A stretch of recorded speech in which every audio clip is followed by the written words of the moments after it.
Hello everyone, তোমরা সবাই জানো আর দুদিন বাদেই সরস্বতী পুজো। তো আজ আমরা সব টিচাররা মিলে বেরিয়েছিলাম স্কুলের সরস্বতী পুজোর জন্য বাজার করতে। আর আমাদের বাড়িতেও কিন্তু সরস্বতী পুজো হয়, তো সেই বাজার ভিডিও সব কিন্তু আসবে, বড় ব্লগ করে দেখাবো।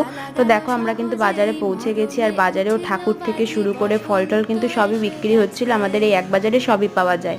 তো আজকে আমরা মেনলি দশকর্মার জিনিস নেব। এখানে দেখছিলে দিদিরা সব দশকর্মার জিনিসগুলো নিচ্ছিল, আর আমি দাঁড়িয়ে দাঁড়িয়ে ভিডিও করছিলাম, কারণ আমি হচ্ছি এদের সবার মধ্যে ছোট। মানে আমার এসব কোনো কাজ নেই, আমি শুধু এসেছি মজা করব আর তারপরে একসাথে বাজারটা নিয়ে যাব। আর এদিকে কিন্তু খাওয়া দাওয়াও চলছে। তো আমাদের দশকর্মার বাজার কমপ্লিট হতে হতে আমরা এদিকে একটু কুরকুরে খেয়ে নিলাম। তারপরে এখানে এসেছিলাম কিছু ঘর সাজানোর জিনিস নেওয়ার জন্য। আর এই যে আমি দেখাচ্ছি যে এক ব্যাগ বাজার করেছি আমরা দশকর্মার। আর এদিকে কিন্তু টুকটাক শপিংও চলছে, দেখো সরস্বতী পুজো বলে কথা।